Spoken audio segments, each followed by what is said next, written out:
Henrique Jorge Naufel, secretário municipal de saúde. Romildo Campelo, secretário de gabinete. Rebeca Baruf, secretária adjunta de saúde. Tatiana Mello, diretora da Rede Básica de Saúde.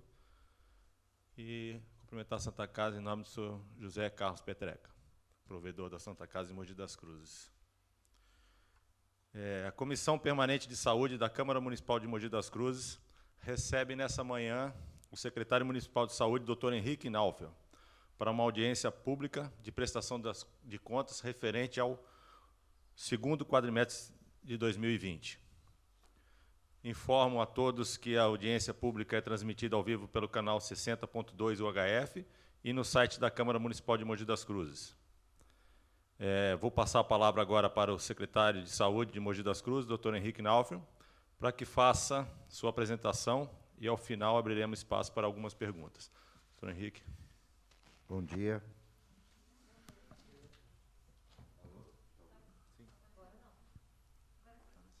Está ouvindo agora? Sim. Bom dia a todos. Em seu nome, Otto, cumprimento a casa como um todo, que tem sido bastante parceira da saúde e do município como um todo e da prefeitura. Cumprindo a Lei Complementar Federal 141, de 13 de janeiro de 2012, eu vou apresentar, então, o segundo quadrimestre do ano, e a forma será: cada diretor de cada departamento da Secretaria de Saúde falará sobre o seu feito, ou não, mas justamente sobre o quadrimestre da sua diretoria, ao invés de eu discorrer sobre todos. Pode passar o próximo, por favor?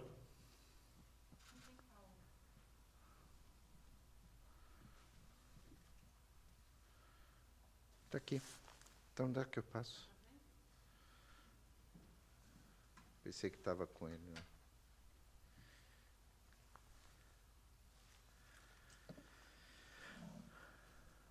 Bom, a Lei 141, no seu artigo 36, reza que o gestor do SUS, em cada ente da federação, elaborará relatório detalhado referente ao quadrimestre anterior, o qual conterá, no mínimo, as seguintes informações: o montante e fonte dos recursos aplicados no período, auditorias realizadas em fase de realização, oferta e produção de serviços públicos na rede assistencial própria, contratada e conveniada, e o artigo 36, que diz que o gestor do SUS apresenta até o final dos meses de maio, setembro, fevereiro, em audiência pública, na Assembleia Legislativa do respectivo ente da federação, relatório, e é por isso que estamos aqui.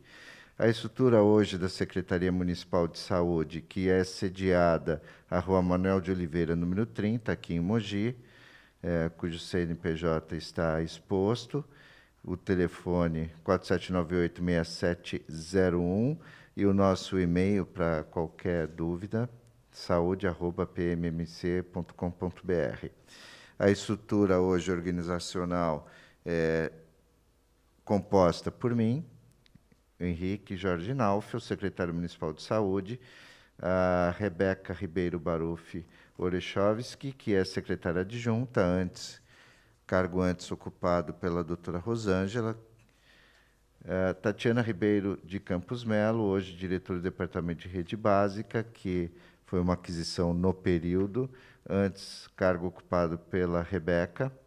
Paulo Matheus Santos, diretor do Departamento de Vigilância e Saúde, a Gisele Poiatos, diretora do Departamento de Controle e Estatística, Andréia Gomes Vital Godoy, diretora do Departamento de Apoio Técnico, e a Renata Sakashita, que é coordenadora do COGER.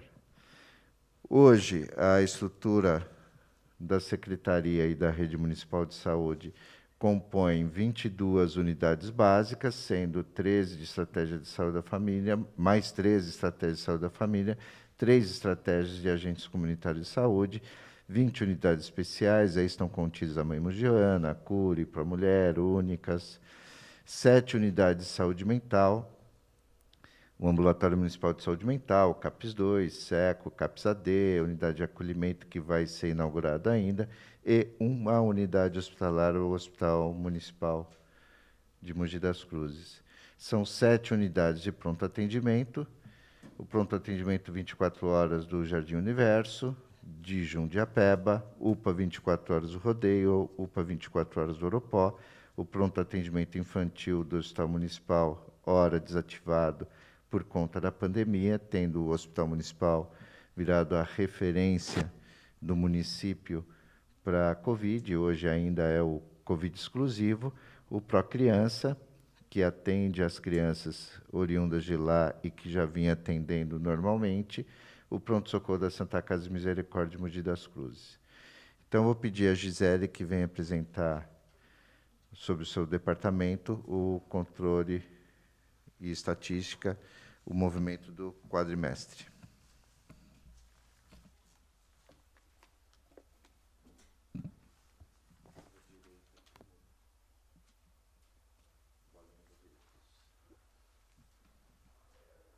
Bom dia. Bom, temos o relatório resumido do orçamento.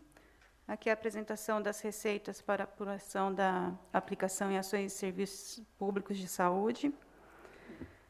Temos a previsão de receita inicial, que seria de 923.903.000.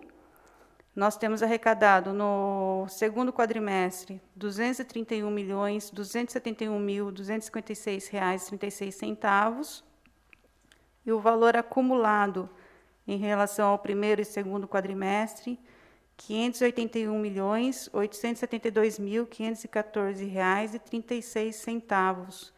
Isso equivale a 62,98% da previsão inicial de arrecadação. Desses 581 milhões de arrecadação, 15% é aplicação obrigatória na saúde, que equivale a R$ 87.280.877,15.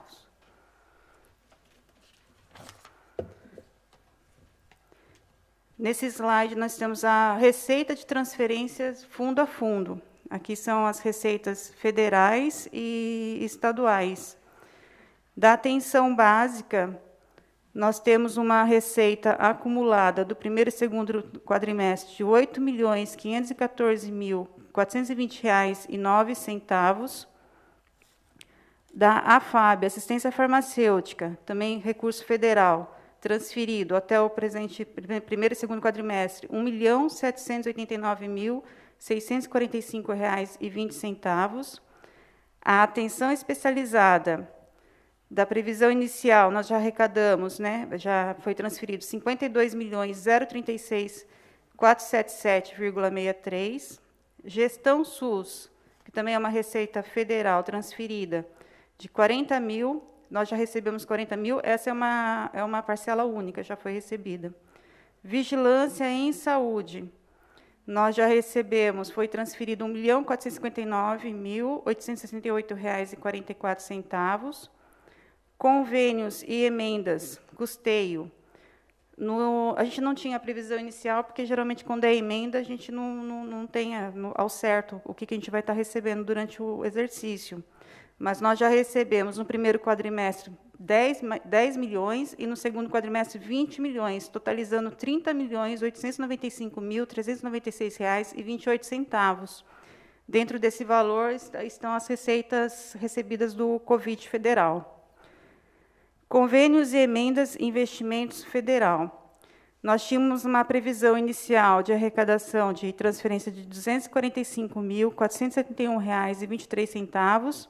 Isso se refere à reforma da UBS Nova Jundiapeba, mas a gente já recebeu R$ 2.855.383,14, que são de emendas para aquisição de equipamentos. Repasses e convênios custeio estadual.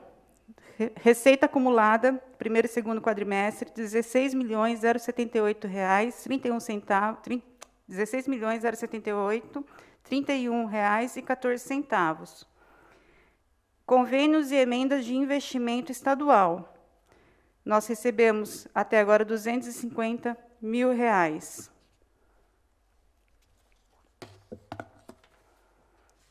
Aqui nós temos, do slide anterior, quando a gente colocou as receitas de transferência, a gente abriu aqui um slide só das transferências de Covid. Então, receita de doação, nós recebemos uma doação do Ministério Público do Trabalho de R$ 79.978,05. Do governo estadual, recebemos até o momento, até o segundo quadrimestre, R$ 6.275.271,58. Do governo federal foi transferido R$ 28.245.396,28. Então, deu o total de R$ 34.600.645,91. Deste valor, as despesas empenhadas no segundo quadrimestre, primeiro e segundo quadrimestre, aqui está acumulado, tá? R$ 23.572.461,84. Aqui é a apresentação do que foi empenhado, né, as despesas do recurso Covid. Então, a gente fez por fonte de recurso. Então, pela doação do Ministério Público do Trabalho, nós empenhamos o contrato 5820, primeiro termo aditivo, que é a unidade de referência de atendimento Covid, que é do Hospital Municipal. Também utilizamos, para esse mesmo contrato, fonte estadual, resolução 37, a resolução estadual 41, a resolução estadual... A gente dividiu aqui, só para vocês entenderem, a gente colocou os itens que foram empenhados, só que a gente colocou por fonte de recurso. Então, você pode ver que aparece várias vezes o contrato 58, porque a gente foi utilizando vários recursos para poder dar o montante necessário.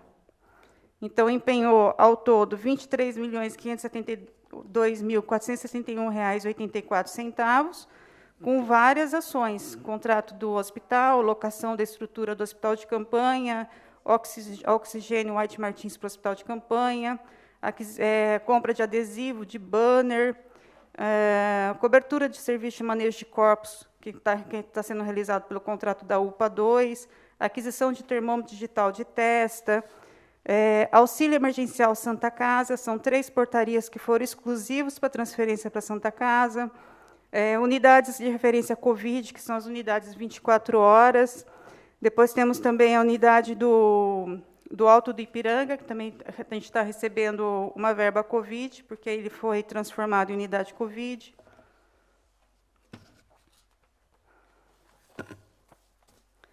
Percentual da receita municipal aplicada em saúde. Então, das receitas resultantes de impostos, que eu apresentei lá no primeiro slide, de 581 milhões, nós tínhamos que aplicar 15%, seria 87 milhões. Só que nós já aplicamos a maior, R$ 82.807.534,44. Em relação aos valores empenhados do recurso municipal, nós já estamos com 29,23%. Só que o Tribunal de Contas ele considera, para apuração da aplicação de saúde, os valores liquidados. Então, nós liquidamos R$ 135.394.245,76, que equivale a 23,27%, bem acima aí dos 15% da saúde. Pelo CIOPS, que é o Sistema de Informação sobre Orçamento Público em Saúde, nós temos que, a cada 2 meses, bimestral, alimentá-lo com todas as informações. Pelo CIOPS, de vez 23,27%, ele está apresentando 22,89%. Porque, para a gente, quando a gente transfere o recurso para o consórcio, SAMU, residência terapêutica e ACD, nós consideramos o que foi liquidado para o consórcio. Porém, para o CIOPS, ele considera o que foi realmente executado por esses consórcios. Então, por isso que tem uma alteraçãozinha aí de 23 para 22, né? tá? Acho que 0,38% de diferença. Aqui é um slide que o artigo 52, incisos 1 e 2 da Lei Complementar 101 solicita, que é a apresentação de despesa por categoria econômica e grupo de despesa. Então, nós temos aqui despesas correntes, pessoal em encargos sociais e todas as outras despesas correntes. E também tem separado despesa de capital, que é investimento e obra. Então, o empenhado no segundo quadrimestre foi R$ 101.727.786,07 e o liquidado R$ 120 milhões no segundo quadrimestre, R$ 871.434,51. Na verdade, ele está dando uma maior do que o liquidado no segundo quadrimestre, porque ele liquidou também o primeiro quadrimestre. Então, por isso que ele fica maior do que o empenhado, porque ele está pegando o recurso empenhado no primeiro quadrimestre. No próximo slide, esse aqui, a gente está apresentando essa despesa liquidada por fonte de recurso e natureza de despesa mais detalhado. Aqui a gente trabalha com os dados acumulados, tanto do primeiro como do segundo quadrimestre. Então, a natureza de despesa corrente, nós temos salários e encargos, serviços de terceiros, pessoa jurídica, pessoa física, subvenções sociais, consórcio, material de distribuição gratuita, material de consumo, indenizações e restituições, outros auxílios, consumo de água e esgoto do SEMAI. E temos também a despesa de capital, que é obras e instalações, aquisição de imóveis, esse ano a gente não tem nenhum custo, né, nenhuma despesa, auxílios, equipamento e material permanente. E ele está classificado em municipal, estadual e federal. Mas o valor é sempre o mesmo, é só a forma realmente de apresentar, que ela vai mudando o tipo de apresentação, mas o resultado final, a despesa, ela sempre é o mesmo valor para todos os slides. O próximo slide, ele apresenta uma solicitação do inciso 2º do artigo 52, a linha C. Nós temos que apresentar por subfunção. Então, a gente tem, até o segundo quadrimestre acumulado, a subfunção 04.122, que é a administração geral. Este valor, a gente iniciou a dotação inicial com 85 mil e atualizamos para 46 mil a dotação, porque a gente não estava utilizando em sua totalidade, e esse custeio aqui, essa despesa, é de marmitex para os funcionários. Ele não entra no cômputo dos 15%, porque já há alguns anos o Tribunal de Contas ele pediu para a gente tirar no cômputo dos 15%, porque eles consideram que o marmitex para o funcionário não é ação de saúde. Então, a gente separa esse custo dos 15%. A subfunção 301 é a atenção básica. Ela se refere a todas as unidades básicas de saúde. Nós tínhamos uma dotação anual inicial de 141 milhões. Nós atualizamos, conforme a gente vai recebendo emenda ou recurso novo, a gente vai suplementando a nossa dotação. Então, de 141 milhões, ela foi para 143. Assistência hospitalar ambulatorial, aqui nós temos o Hospital Municipal, Santa Casa, as UPAs, e ele deu uma boa atualizada aqui, aumentou bastante recurso, porque aqui entrou os recursos COVID, que elas estão classificadas como assistência hospitalar ou ambulatorial.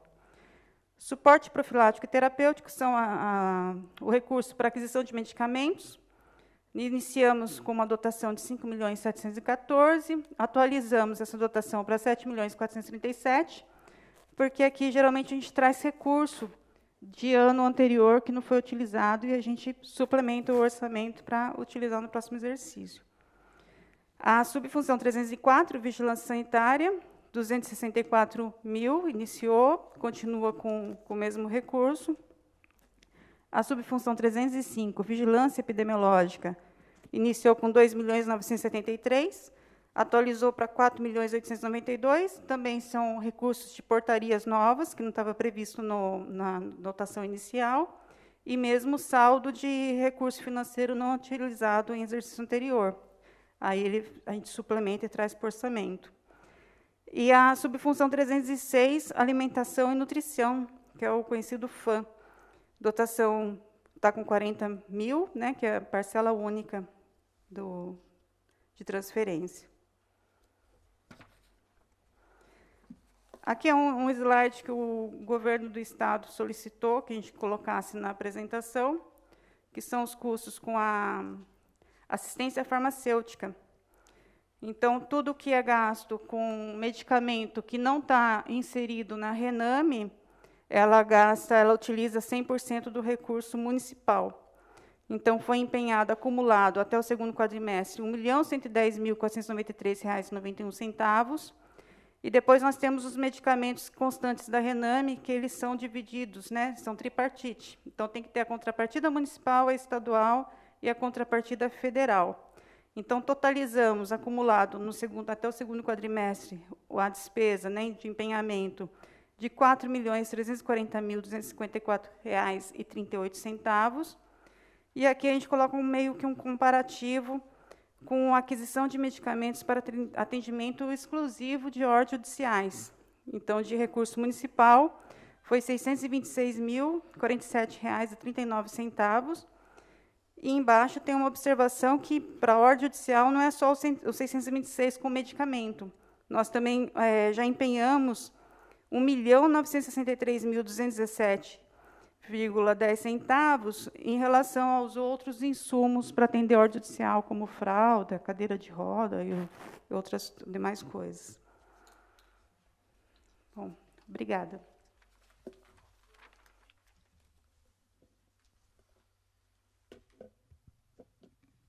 Dando continuidade, chamar a Renata Sakashita para fazer a sua apresentação em relação à divisão de gestão de contratos e convênios da COGER. Renata, só para comunicar que a presença também de Paula Matheus Santos, diretor do Departamento de Vigilância e Saúde, Renata Sakashita, divisão de contratos, convênios e coordenadora de gerência hospitalar, o Mário José Calderar, gerente administrativo da Santa Casa de Mogi, o senhor Moacir Teixeira da Silva, diretor financeiro da Santa Casa de Mogi das Cruzes, André Godoy, que é diretora de apoio técnico da Secretaria Municipal de Saúde, e a Gisele, que acabou de fazer a apresentação para a gente. Obrigado, viu? Bom dia a todos. Eu sou da divisão de gestão de contratos e convênios e da coordenadoria de gerência hospitalar, que faz a administração, né, a parte administrativa dos contratos de gestão com organizações sociais. Hoje nós temos 17 entidades qualificadas, dentre elas 4 organizações sociais possuem contratos de gestão com Mogi. Nós temos 8 contratos de gestão. Vamos apresentar o plano de trabalho do quadrimestre, com a entidade CEJAM, Centro de Estudos e Pesquisas Dr. João Amorim. Nós temos o contrato 30, cujo objeto é o gerenciamento das unidades da Estratégia de Saúde da Família, do PACS, Jundiapeba, Toyama, Jardim Novo Horizonte. O plano de trabalho do quadrimestre totalizou em R$ 2.482.413,35. O contrato 4514 também é da Estratégia de Saúde da Família, mas ele possui 11 unidades da estratégia, mais uma central de agendamentos e o laboratório. Ele encerrou em 8/6/2020, e no quadrimestre, o plano de trabalho dele totalizou em R$ 2.496.926,39. O contrato 46 de 2020, ele é o mesmo objeto do 45. Foi oriundo de um chamamento público, do chamamento público 9, iniciou em 9/6/2020, e no quadrimestre, o plano de trabalho dele totalizou em R$ 6.721.125,66. O contrato 67 tem como objeto as unidades clínicas de especialidade e a unidade de fisioterapia. Ele totalizou um plano de trabalho de R$ 3.158.671,71. Com a fundação do ABC, nós temos o contrato 74 de 2015, de operacionalização da UPA 1. No quadrimestre, o plano de trabalho totalizou em R$ 4.566.737,64. Temos o contrato 95, cujo objeto são as unidades 24 horas e a atenção básica do Jardim Universo e a radiologia do Jardim Universo, do Jundiapeba e do Procriança. No quadrimestre, o plano de trabalho totalizou em R$ 6.137.260,10. O contrato 58 de 2019 é de gerenciamento do Hospital Municipal. No quadrimestre, nós temos como plano de trabalho R$ 13.905.495,68. Neste mesmo contrato, nós temos o Hospital de Campanha, que foi planejado para um plano de trabalho de 90 dias, totalizado no quadrimestre em R$ 7.420.586,89. Nós temos com a INTS o contrato no quadrimestre, o contrato 131, contrato emergencial de gerenciamento e operacionalização da UPA 2. Ele encerrou em 10/5/2020 e o plano de trabalho totalizou em 400 mil. Um novo emergencial foi firmado para o período, devido ao chamamento público, necessidade de encerramento do chamamento público 10, no período de 10/5/2020 a 10/7/2020, com plano de trabalho totalizado em R$ 2.400.000. Nós temos agora, atualmente, o contrato 54 de 2020 com a INTS, oriundo do chamamento público 10 de 2019, iniciado em 11/7/2020. O plano de trabalho do quadrimestre totalizou em R$ 1.854.115,04. Com a Organização Social Pró Saúde, nós temos vigente o contrato 115 de 2018, que é de gerenciamento e operacionalização do CAPS-AD.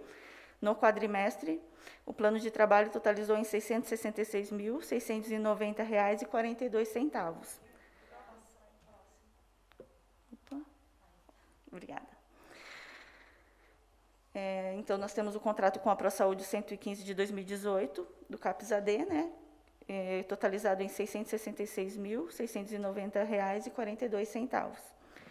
Com a Anclivepa, que não é uma organização social, mas é uma entidade que também presta serviço para a gente de gerenciamento. O objeto é o Centro de Bem-Estar Animal. Nós temos um plano de trabalho no quadrimestre de R$ 500 mil. Esse slide fala do Hospital de Campanha, que foi um aditivo que nós fizemos com o contrato 58. Na primeira planilha, é o que nós planejamos, para 90 leitos, para 200 leitos, 90 dias. O custo estimado na composição foi de R$ 13.018.431,73. Neste custo estava a estrutura do Hospital de Campanha, o gerenciamento, adesivos de identificação, camas, oxigênio e cilindros. Embaixo, nós temos o período realmente realizado do Hospital de Campanha e o valor apurado desse gerenciamento. O período foi 26/5 a 31/8, para 95 dias, com 200 leitos. O município gastou um total de R$ 5.029.138,54. Foram cedidos para desempenhar as funções no Hospital de Campanha funcionários de outros contratos devido à diminuição de atividades de algumas unidades. Foram 9 técnicos de enfermagem, 1 farmacêutico, 3 psicólogos e 9 fisioterapeutas de outros contratos. Da Prefeitura foi cedido 1 coordenador de equipe para o Hospital de Campanha.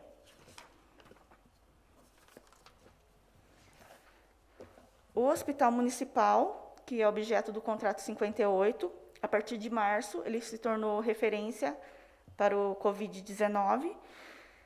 O reflexo financeiro dessa alteração, a gente demonstra nesse slide, onde no quadrimestre ocorreu uma despesa a maior do plano de trabalho no valor de R$ 4.136.266,24.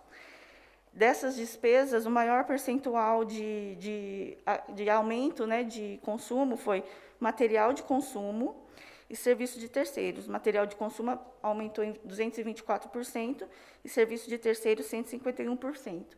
O hospital ele possuía 69 leitos de enfermaria e 10 leitos de UTI, passou a ter 54 leitos de UTI e 25 leitos de enfermaria.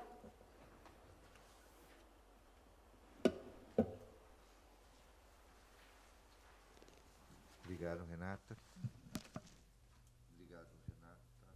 Alô, obrigado, Renata. Dando continuidade, então, à atenção primária, com a Rebeca, que é quem estava no período, no quadrimestre, respondendo pela atenção primária. Bom dia. Vou falar das ações da atenção básica, então, nesse quadrimestre.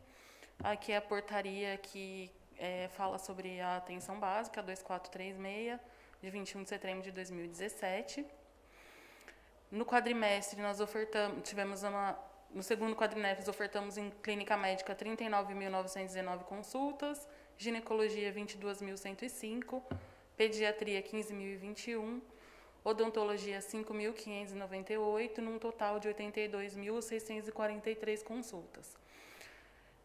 Diferente do primeiro quadrimestre, justamente por conta da pandemia, que nós tivemos aí uma paralisação, né, no agendamento das consultas. Em relação à estratégia de saúde da família, nós temos 62.426 pessoas cadastradas no quadrimestre. Em consultas médicas, 14.036, enfermagem, 6.841, odonto, 1.581, visita domiciliar, 106.818, totalizando 129.283 no quadrimestre. Em relação aos exames agendados de coleta laboratorial, 30.223 exames, coleta de Papa Nicolau, 1.986, total de exames colhidos, 218.248. Esse slide diz respeito ao absenteísmo. Tivemos em clínica geral 7,58%, ginecologia 10,13%, pediatria 9,71%, dentista, né, odonto 6,61%, totalizando 8,58%. Em relação aos exames, foram 3.530 exames que nós tivemos perdidos por conta do absenteísmo. Em relação à assistência farmacêutica, nós temos um total de 223 itens dispensados para a população. Nós distribuímos, em relação ao tabagismo, 875 itens, em decorrência da pandemia do Covid. É um item distribuído em grupos, né, de educativos, então os grupos foram suspensos, por isso a diminuição também. Agora eu vou passar a palavra para a Andréia, que vai falar sobre atenção especializada.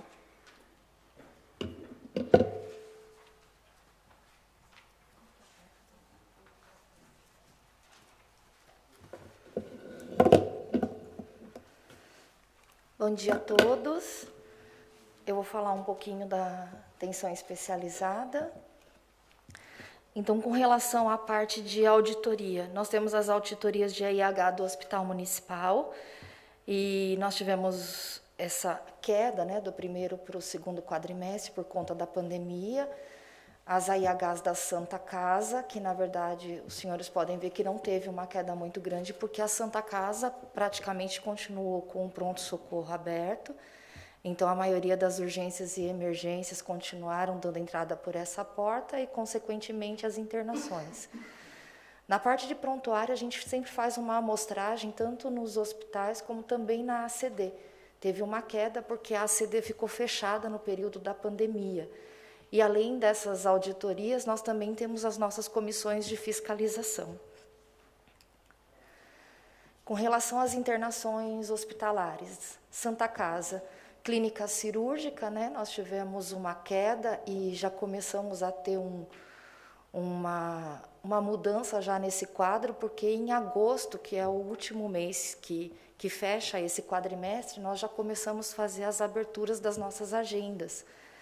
E a parte de obstetrícia na Santa Casa, nós não fechamos por nenhum momento, mesmo com a pandemia, nós continuamos fazendo nossos atendimentos normais. Clínica médica e pediatria, nós também tivemos uma queda e já começamos com um número comparativo, porque o mês de agosto também já apresenta a nossa retomada, né, no sentido das agendas. Com relação ao Hospital Municipal, o Hospital Municipal ele ficou específico para referência do Covid Então, nós fechamos a nossa porta de pediatria e ficamos com toda a parte clínica do Covid, tanto na parte de UTI como também na parte de enfermaria. E depois nós temos também o hospital campanha, que os senhores podem ver que nós fizemos um número de atendimento muito grande, 496 pacientes foram atendidos nesse período, e que nos aliviou com relação às portas e todos os hospitais que nós tínhamos como referência aqui. Com relação a consultas e os exames agendados, nós sempre temos uma oferta que chama bastante atenção, que o município oferta mais vagas que o próprio Estado. Também tivemos uma queda, porque o período da pandemia, essas agendas, né, tanto de exames quanto de especialidades, elas ficaram suspensas, até porque os pacientes não se sentiam à vontade, né, de estar indo para as consultas / exames. Então, nós tivemos uma queda, mas agora em agosto também esse reflexo dos 10.058 atendimentos e 4.892 já começa a ter esse reflexo do mês de agosto. E os exames a mesma coisa. Com relação ao absenteísmo, né, na verdade nós tivemos uma queda no absenteísmo e alguns pacientes aceitam a vaga, mas eles acabam faltando, principalmente quando a oferta é estadual e a gente oferta em outro município. Então, quando ele tem que se locomover para um outro município, esse absenteísmo acaba tendo um aumento também. Serviços de urgência e emergência. Esses são todos os nossos atendimentos de urgência e emergência. Na verdade, ele passou a ser a nossa porta mesmo de atendimento geral com relação ao Covid. Logo que nós tivemos a pandemia, no início do mês de maio, os pacientes se sentiam inseguros e, ao mesmo tempo, eles achavam que indo por um serviço de atendimento, ele poderia ter algum outro desdobramento que não seria o isolamento ou algo parecido.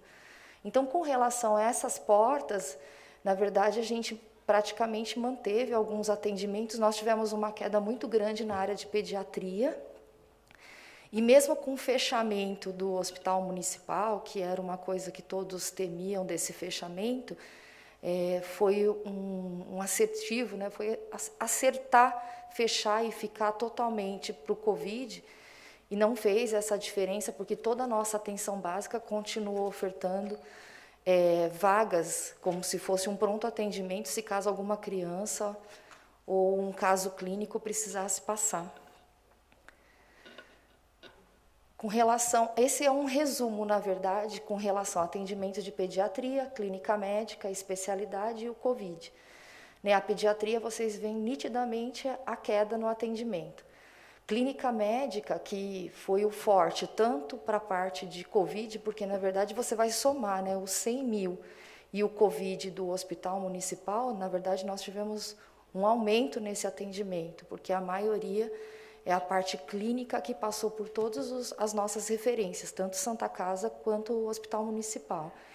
E as especialidades é o reflexo que a Santa Casa continuou fazendo o atendimento, tanto para as nossas gravidinhas, como também os casos de urgência e emergência da ortopedia. Esse é um resumo específico do hospital municipal. Então, dentro dos atendimentos, comparado com o primeiro quadrimestre, ele fez 10.688 atendimentos no hospital e ainda 804 internações. E aí a gente percebe a grande importância do hospital municipal nesse momento tão difícil que a saúde passou. Com relação ao SAMU, as solicitações que foram feitas de urgência e emergência, nós tivemos uma queda pequena do primeiro quadrimestre para o segundo. Com relação ao Covid, as informações, que é aquele número que o pessoal deixa disponível para estar ligando, nós tivemos uma demanda muito grande no início na pandemia e agora nós tivemos uma queda. Com relação aos casos eletivos, nós continuamos fazendo os atendimentos, mas houve uma diminuição porque muitos serviços fora também fecharam. E a remoção de UBS, que aqui na verdade a gente destaca os 24 horas, nós tivemos um aumento. E isso reflete muito, tanto pelo Jardim Universo como Jundiapeba. E, graças a Deus, um bom senso da população, tivemos uma diminuição nos trotes. Com relação à CURI, as remoções intermunicipais, nós tivemos ainda um equilíbrio, apesar de ter tido uma queda. Tem alguns casos que não puderam deixar de fazer os seus acompanhamentos médicos. Então, esse serviço continua sendo ofertado para a população. Cobertura de eventos, isso não teve no período. Hemodiálise continuou o atendimento normal e essa prestação de serviço que o município oferta, né, para esses pacientes. E os casos de Bauru, que são casos específicos e eletivos, esse, na verdade, houve uma suspensão do serviço. E é isso, gente. Muito obrigada.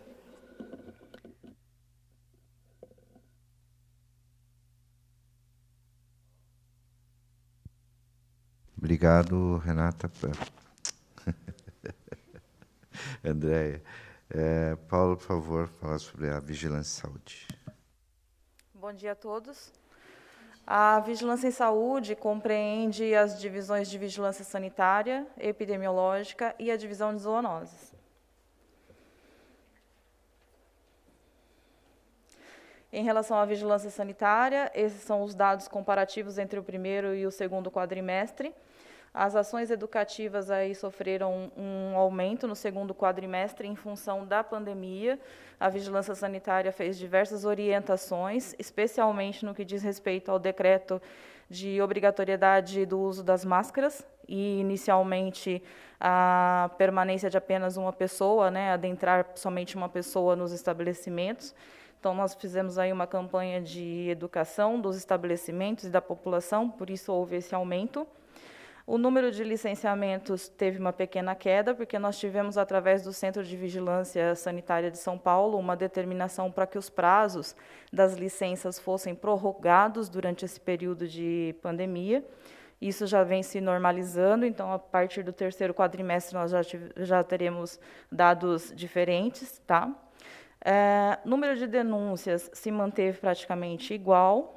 Faço aí a observação que o número de denúncias aumentou entre o primeiro e o segundo quadrimestres deste ano, comparado aos anos anteriores, em função especialmente de denúncias relativas à saúde do trabalhador no contexto da pandemia. Então, a vigilância sanitária vem trabalhando bastante nesse sentido. O número de autuações caiu, houve uma pequena redução. Interdições de estabelecimentos, basicamente, está se mantendo, o número de inspeções um pouco maior agora no segundo quadrimestre, e os outros procedimentos, que são as análises, os cadastros de solução alternativa, que são os poços, também se mantêm dentro de uma normalidade. Aqui são os dados referentes à divisão de controle de zoonoses, especificamente lá do Centro de Controle de Zoonoses. Ações educativas nesse segundo quadrimestre não foram realizadas, porque as ações que a zoonoses realiza estão baseadas na reunião de pessoas, e nós ainda estamos averiguando a possibilidade de fazer de maneira virtual. Estamos trabalhando com a TI da Prefeitura para proporcionar para a população o curso de posse responsável, especialmente, de forma virtual. Vacinação antirrábica, a gente teve a redução em função de não estarmos fazendo as edições do Bairro Feliz. Então, há 2 anos, o município já não realiza a campanha antirrábica, porque nós estamos sofrendo um desabastecimento nacional da vacina antirrábica. E o ano passado a gente implementou a vacinação dos cães durante as edições do Bairro Feliz. Esse ano, infelizmente, a gente teve a interrupção do Bairro Feliz por conta da pandemia e estamos fazendo a vacinação presencialmente lá no Centro de Controle de Zoonoses. Apesar do desabastecimento, ainda temos doses para vacinação de rotina. As castrações, os números de castrações se mantêm. As doações de animais aí são os animais que nós recebemos, eventualmente, apesar do CCZ não ter este papel. Eventualmente, a gente recebe cães lá que são deixados pela população, que são abandonados, então a gente acolhe. O número de animais adotados são os que são adotados pela população no Centro de Bem-Estar Animal ou no CCZ. O monitoramento da raiva, que se mantém. Monitoramento da febre maculosa, que nós retomamos após um contato e um trâmite junto à SUSEM. controle dos animais peçonhentos, né, desinsetização, desratização e animais peçonhentos. Essa queda é em função da sazonalidade, então, nos meses mais quentes, a gente tem maior demanda. Então, janeiro, fevereiro, que são os meses que mais demandam, aí a gente tem um aumento das solicitações. Procedimentos do Centro de Bem-Estar Animal estão um pouquinho assim abaixo, mas a média se mantém. É que para esse slide ainda não contou a produção do Centro de Bem-Estar no mês de agosto, que eles estavam ainda entregando a prestação de contas para a gente. Em relação ao núcleo de arboviroses, que também faz parte da divisão de controle de zoonoses. Ações educativas, a gente ainda teve algumas, mas um número bastante reduzido. A vistoria em imóveis, por questão da pandemia, a gente teve uma orientação do Ministério da Saúde para suspendê-las, então a gente não pode tratar os nossos agentes de controle de vetores como vetores do próprio vírus causador da Covid. Então a gente teve essa determinação que possivelmente entre os meses agora entre setembro e outubro, já sofra uma reformulação e a gente retorne com as ações no modelo básico, como já é conhecido. A análise de densidade larvária, que está prevista entre os meses de janeiro, abril, julho e outubro, em abril e julho não foi realizada, por motivo também da pandemia. Vamos retornar em outubro. Os tratamentos químicos, que são em função dos casos de dengue na cidade, eles sofreram essa redução, porque o primeiro quadrimestre está contando aí com janeiro e fevereiro praticamente meses cheios, e o segundo quadrimestre houve tanto uma redução dos casos, quanto a impossibilidade da gente fazer o casa a casa. Então, é por isso que os dados são menores. E o número de autuações também caiu. Aqui, em relação à divisão de vigilância epidemiológica, que recebe as notificações das doenças de notificação, houve uma pequena redução aí no segundo quadrimestre, de 1.600 para 1.157. Ações educativas se mantiveram, nós fizemos capacitação de profissionais por conta da campanha de vacinação, do sarampo, e mantivemos um número de atividades educativas. Notificações de surto, nós tivemos um aumento, especialmente os casos de surto de Covid.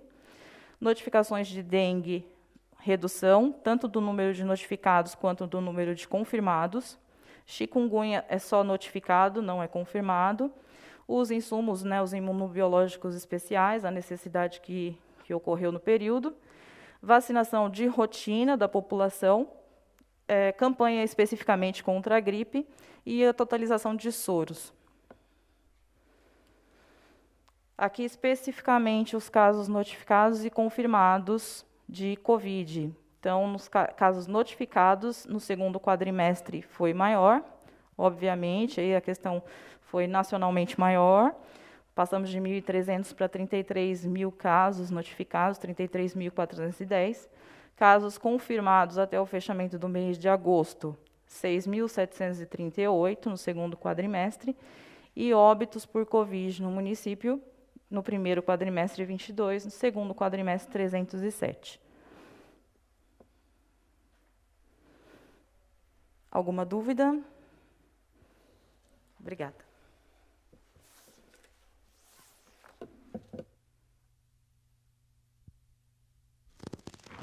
Obrigado, Paula.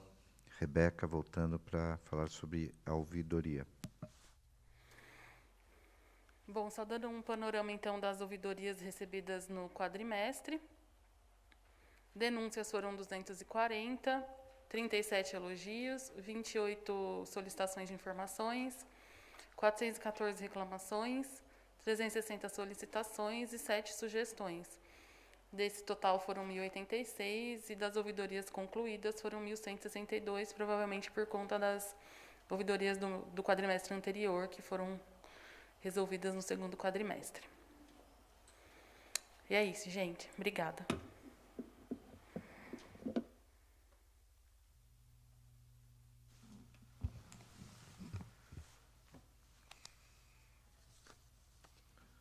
É isso.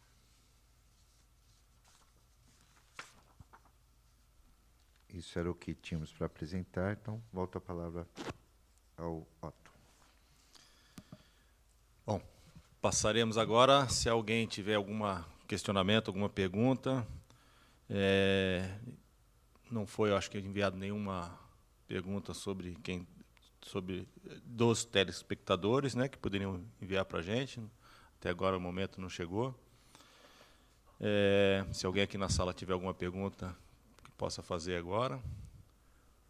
E então eu agradeço a presença de todos e dou por encerrado essa audiência pública.